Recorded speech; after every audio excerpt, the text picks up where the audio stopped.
चाहते वो उसको मारता है। आगे क्या होता है? गलत है ना? तो क्या होगा? वो विरुद्ध को अट्रैक्ट करेगा। This implicit acknowledgement of cruelty, ये क्या है? क्रूरता है। तुम्हें किसने अधिकार दिया? तुमने अगर जन्म दिया नहीं है तो किसी को मृत्यु की तरफ धकेलने का या किसी को मारने का तुमको कोई अधिकार नहीं। उसकी यातनाएं वो झेलेगा, उसके कर्म है, वो छूटने ही चाहिए। अब नहीं भुगतेगा तो अगले जन्म में उसको वो कर्मों का सामना करना पड़ेगा, साथ ही तुम्हारे कर्म भी बिगड़ जाएंगे। तो इसीलिए ये जो क्रूरता जिसको कहते हैं, इस प्रकार से एक बीमार पशु को मारने का एक प्रकार की क्रूरता है। This implicit acknowledgement of cruelty involved in killing sick animal is sufficient to necessitate his having to become in some life. अब देखो विरुद्धों का नियम कैसा काम करता है, किस प्रकार से आगे हमें जन्म मिलता है। यहाँ पर इसका पूरा भेद हो दिया है बाबा ने, कान खोलकर ध्यान से सुनो। अब इस व्यक्ति ने उस बीमार पशु को ये कहकर दया भाव से मार दिया कि उसकी यातनाओं से मैं उसको छुटकारा दे रहा हूँ, लेकिन उसकी अंतरात्मा की आदर्श क्या कहती है? ये सही नहीं, ये क्रूरता है। अब इसके कारण क्या होता है? having to become in some life a shepherd or a cowherd or a herder of the animal. अब उसको दूसरे जन्म में या कोई और जन्म में उसका चारवाह, जानवरों को चराने वाला या उनकी देखभाल करने वाला होना पड़ेगा। एक क्रिया उसने की। ऐसे कितने कर्म करते हैं और कितने कर्मों को भुगताने के लिए और कितने जन्म हम ओढ़ लेते हमारे ऊपर। जस्ट इमेजिन, कल्पना करिए।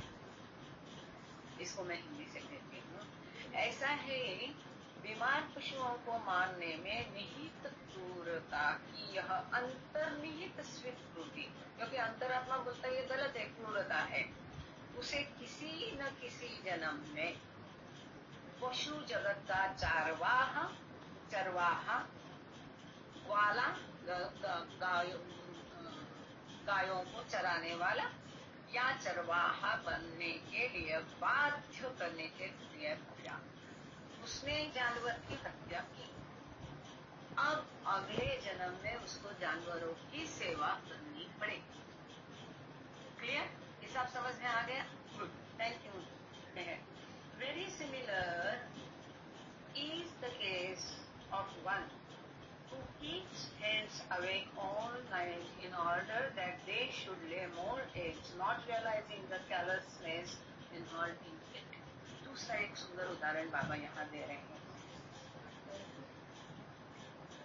कि कोई एक है पूरे रात मुर्गियों को सोने नहीं देता, ये सोचकर कि वो और अधिक अंडे देगी, नहीं सोएगी तो, और इससे मेरा फायदा हो।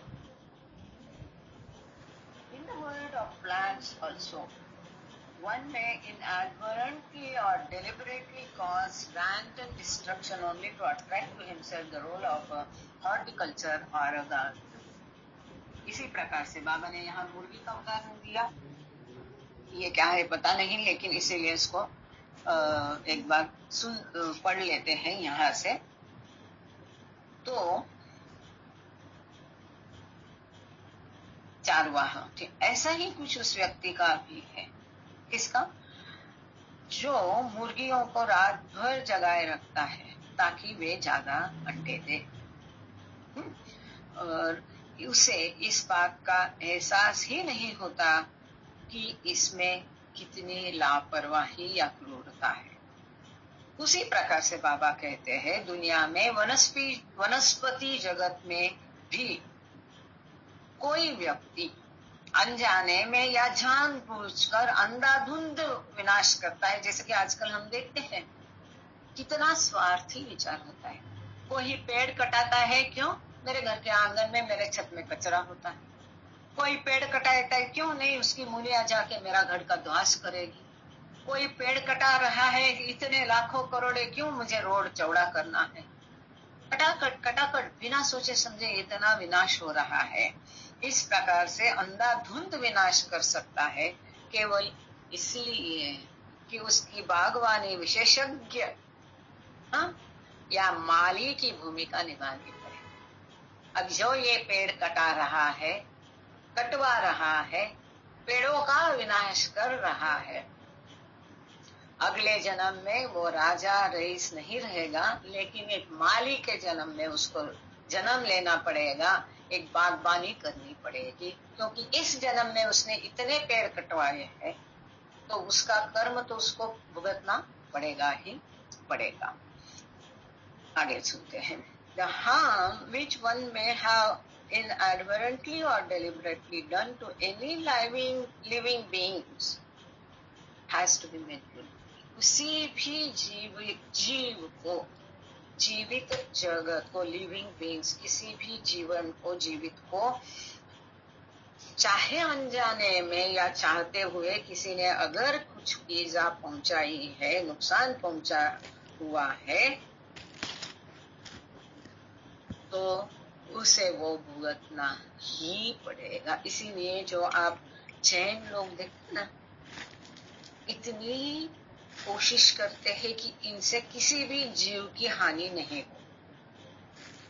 अपने पीछे वो झाड़ू लगाते हैं कि कोई कीटक ना मरे, पानी ये करके पिएंगे कि किसी कीटक भी हत्या जाने अनजाने में नहीं हो। इसीलिए किसी भी जीव को अनजाने में या जानबूझकर पहुंचाई गई हानि की भरपाई करनी होगी। यहाँ खुद का पेट पालने के लिए इतनी वनस्पति उपस्थित होके भी यदि हम जानवरों को मारकर खाते हैं, जिनका नॉनवेज का सवाल है, उनका उत्तर यहाँ मिलेगा, तो कितना कैसा विनाश है।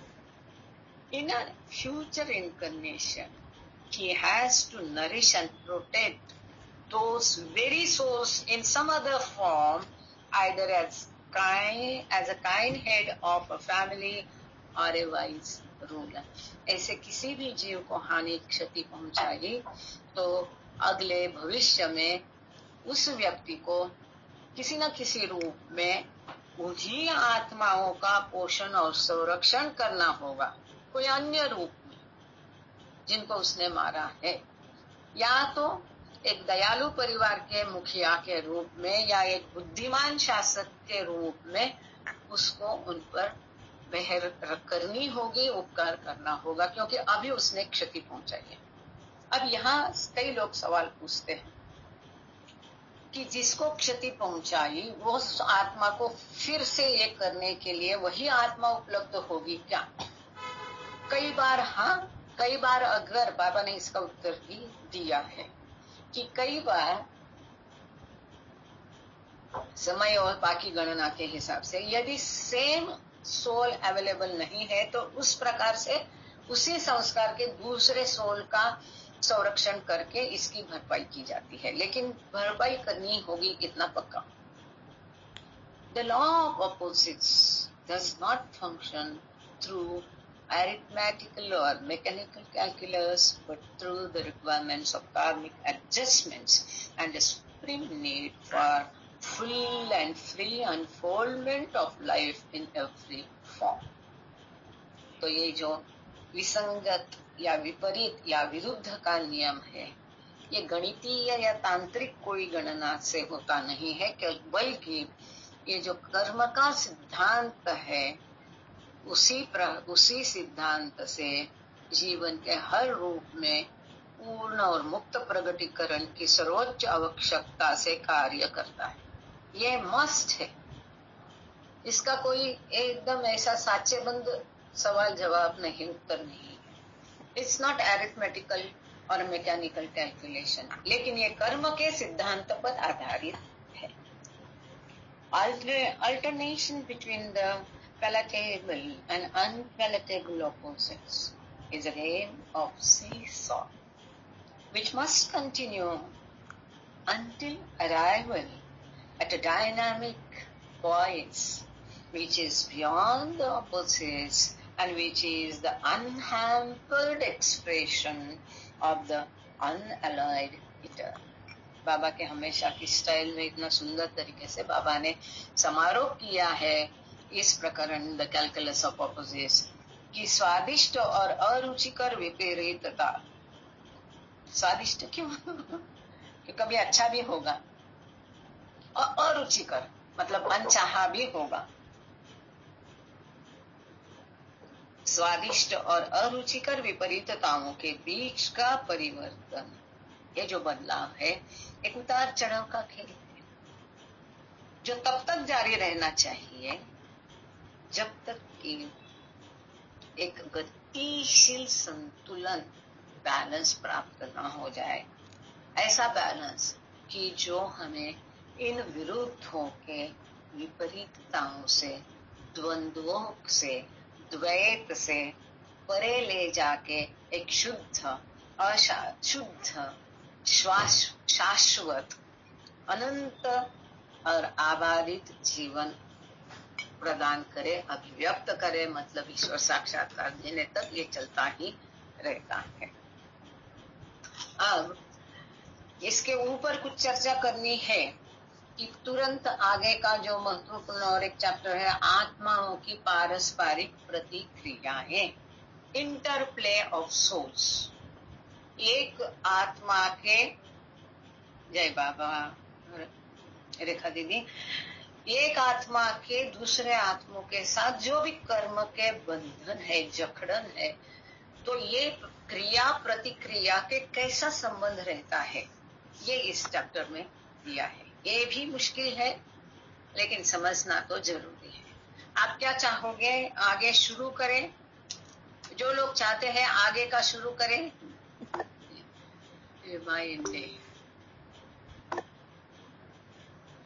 विभाताई आपको कुछ पूछना है? प्रमीला मेहरा, अच्छा यहाँ कुछ लोगों को शायद सवाल पूछने हैं तो थोड़ी देर के लिए खोल देते हैं। हालांकि गांगड़े सर है क्या? जय Baba, I request him to answer your questions please. Gangade sir, जय बाबा। अच्छा विभाताई, जय बाबा, जय Baba, very good, thank you. विचारायचं नाही आहे। अच्छा पुढे जा म्हणून एंट्रेंस है। Okay Pramila ji, okay thank you. Pramila ji आपको कुछ कहना है? प्रमीला मेहरा। जय बाबा। इस विषय पर, हाँ इस विषय पर आपका दूसरा जो है मैं कभी पढ़ के फुर्सत से आपके जवाब दूंगी। आपने मैसेज डाला है लेकिन मैंने अभी पढ़ा भी नहीं क्योंकि मैं यहाँ महाबलेश्वर में बाबा की कई सारी जगह ढूंढने में लगी हुई थी। इसमें से बाबा की दया से कुछ जगह, काफी सारी, 2-3 छोड़ी तो बाकी सब जगह हमको मिल गई। कल पूरा दिन घूमे, आज भी अभी यहाँ शुरू करने तक घूमे थे। मेरी वैसे ही ये लेक्चर की ज्यादा तैयारी हुई नहीं फ्रैंकली।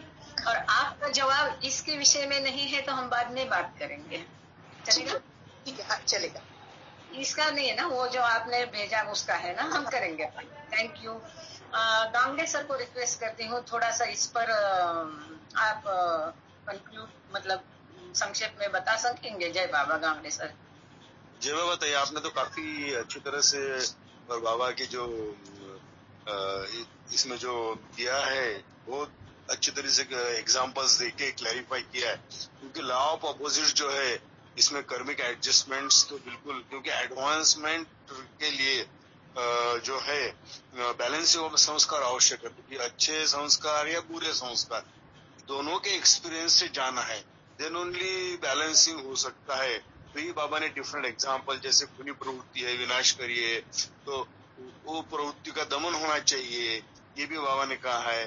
जो किसी ने कोई जो एग्जांपल दिया है कि जो पेड़ कटाते हैं या कि किसी पशुओं को मारते हैं तो उसको पशु को उसको पालन करना पड़ता है, वो एक्सपीरियंस उसको लेना पड़ता है, उसकी केयर करना पड़ता है। और जो ट्रीज या जिसको काटता है तो उसको बागवान बने तो उसकी बेसिकली उसकी केयर लेना पड़ता है।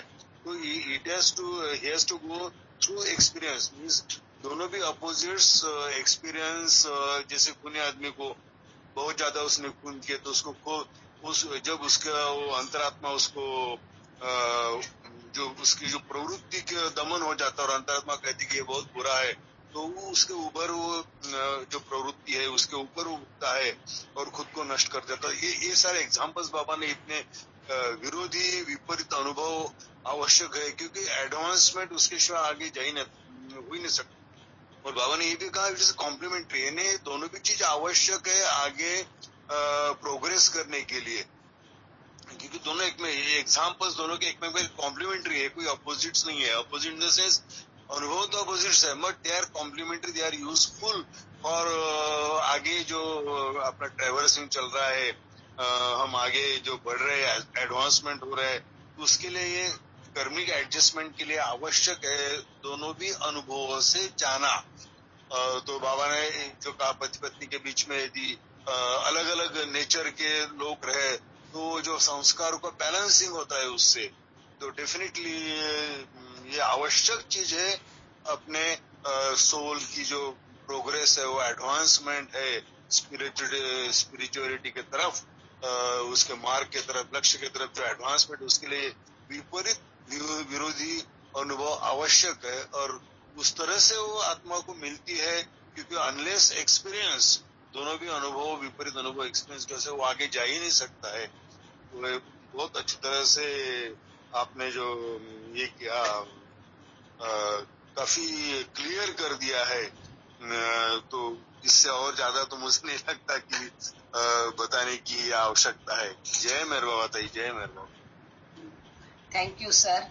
आप बात बता रहे थे तो और एक महत्वपूर्ण मुद्दा मुझे याद आया, जो कि हम गॉड स्पीक्स पढ़ने के समय किसी ने पूछा था, कि उसका ये कहना था कि जैसे कि उसने अगर इतने पशुओं को मारा, जरूरी नहीं कि वही पशु उसको मारेंगे, है ना। जैसे खून हुआ है जिसका, अगर ए ने बी का खून किया, जरूरी नहीं कि बी ही ए का खून करे उसी जन्म में या correct. किसी और जन्म में करेक्ट उसके जैसे संस्कार वाला कोई और करे। यहाँ पर जो मुद्दा बाबा ने क्लियर किया पशुओं का, पेड़ का, जरूरी नहीं कि वो पेड़ ही उसको मारेंगे, बल्कि आगे उस आत्माओं की केयर करने का उसका जिम्मा मिलेगा, या किसी पेड़ को पालने का, या गौवा को चराने का, चारवाह का, इस प्रकार का, जिसको जैसा कि उसने मुर्गी को मारा तो मुर्गी की देखभाल करने वाला, मुर्गी के अंडे के लिए उसने मुर्गी को रात भर जगाया, तो अगले जन्म में वो क्या वो कहते हैं सिक्योरिटी का सब कुछ करते हैं, क्या कहते हैं उसको, तो वो करेगा, उसकी देखभाल करने का उसका जॉब मिलेगा। इस प्रकार से ये होगा जी। प्रोमिला और मेहर जी, जय बाबा। बाबा ने ये बोला करेक्ट, क्वालिटेटिव होना चाहिए, not exactly the same. Quantity and qualitative दोनों भी चीजें है, लेकिन क्वालिटेटिव बाबा ने बताया था। आप सही कह रहे हैं कि not exactly from the same person और not exactly from the same species, लेकिन उस क्वालिटी का उसको अनुभव आएगा। बाबा ने क्वालिटेटिव इसके ऊपर कहा है। जय बाबा थे। वही कि गणितीय वो नहीं है, mechanical, it's not a mechanical या गणितीय प्रोसेस की वही जीव है ना। यस, प्रमिला जी पूछिए, फिर मेहर प्रसाद। जय बाबा।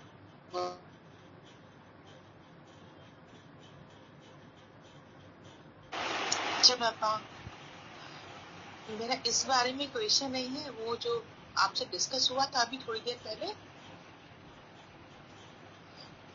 आपने कहा बाद में उसको डिस्कस करेंगे। जी जी, अगर विषय अलग है तो हम बाद में डिस्कस करेंगे। हाँ। प्लीज, है ना। मेहर प्रसाद बोलिए, क्या कहना है। जय बाबा। जय बाबा। इन शॉर्ट, विरोधी संस्कार के माध्यम से ये सब कुछ कटेगा, जितने भी संस्कार है, ऐसा करना चाहते। बिल्कुल बिल्कुल, यही हम देख रहे कि विरोधों का महत्व क्या है। बिल्कुल मेहर प्रसाद, तो अभी यही विरुद्ध का महत्व आगे भी चलता रहेगा। अब जब ये बेस हमारा ठीक है तो आगे का प्रकरण हम थोड़ा बहुत ठीक समझ सकते हैं। और बने रहिएगा सर। आप भी पेज नंबर 68 है, द इंटरप्ले ऑफ सोल्स। इसीलिए बाबा ने पहला ही एक सेंटेंस रखा था ये जो जीवन प्रवाह है, सतत है, प्रगत होने वाला है, ये विरोधों के आधार पर है। इसका बेस जो है, जड़ जो है, ये विरोध है। विरोधों से ही जीवन प्रवाह चलता है, निर्माण होता है। जैसे कि नर और मादा, स्त्री और पुरुष, ये इसका आधार है। जीवन प्रवाह का आधार ही विरोध है ना। तो अब हम देखते हैं इंटरप्ले ऑफ सोल्स, मतलब आत्माओं के एक दूसरे के साथ कैसा पारस्परिक प्रतिक्रिया किस प्रकार होती है। Interplay of souls on the, देखो ये सारा बाबा मौन होते हुए में समझा रहे हैं हमको, जो हमको कितना मतलब मुश्किल गई होगी बाबा को ये संकेतों के या अल्फाबेट बोर्ड पर लिख करके देने में ना। On the interplay of souls and their resilient मतलब दृढ़, पक्के हुए, on the interplay of souls and their resilient opposition, much has been said by scientists, psychologists, philosophers, moralists, spiritualists, mystics, saints and seers, as well as by Tom, Dick and Harry.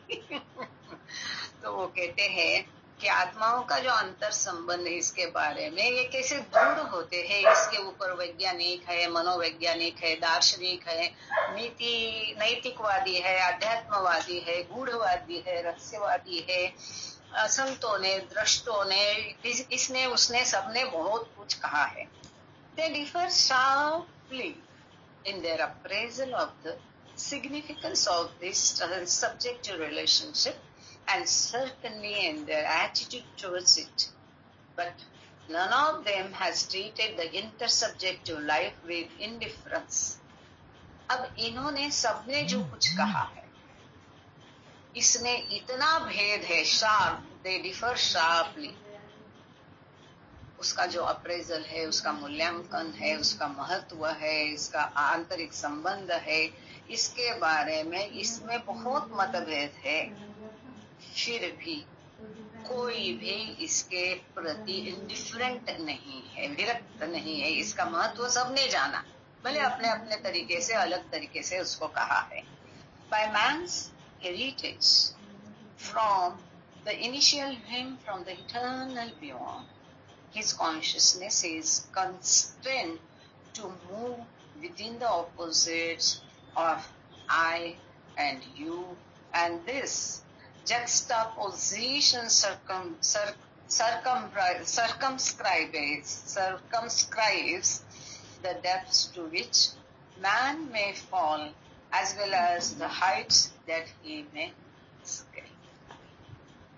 तो यहाँ पर ये जो पारस्परिक संबंध है, व्यक्तिपरक संबंध है, इसके महत्व, इसके मूल्यांकन और निश्चित रूप से इसके प्रति अपने उनके दृष्टिकोण होंगे, भिन्न होंगे, लेकिन उसके प्रति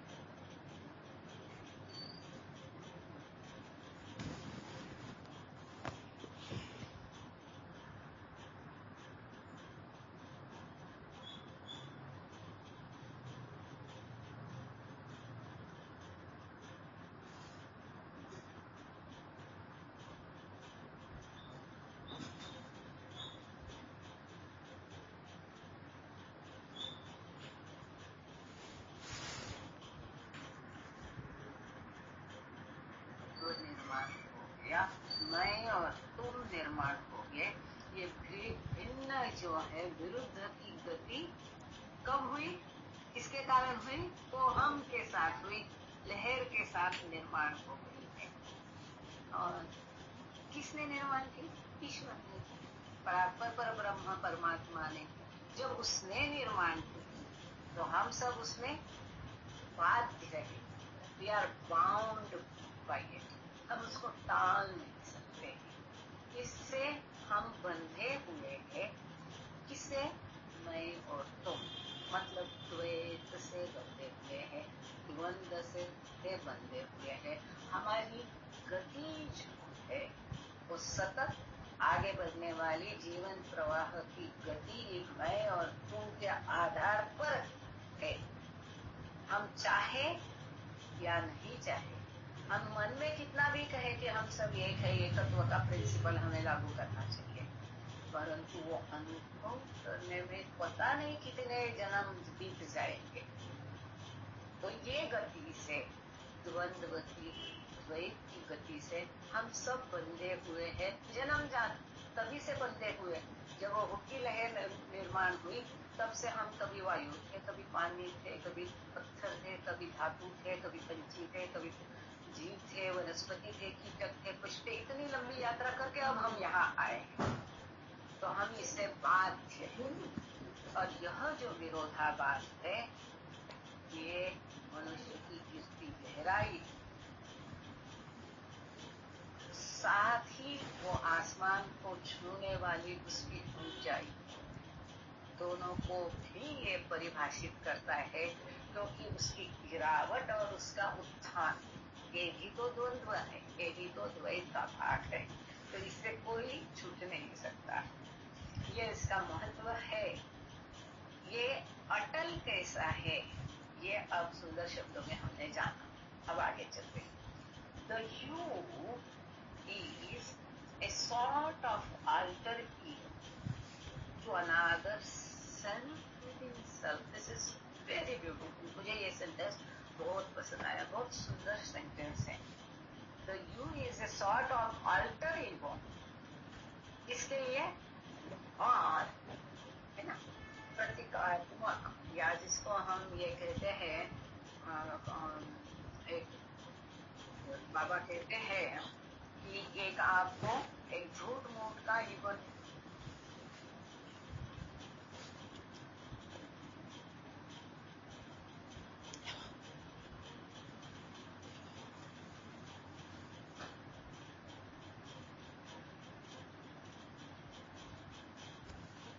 इसका तो वही गया।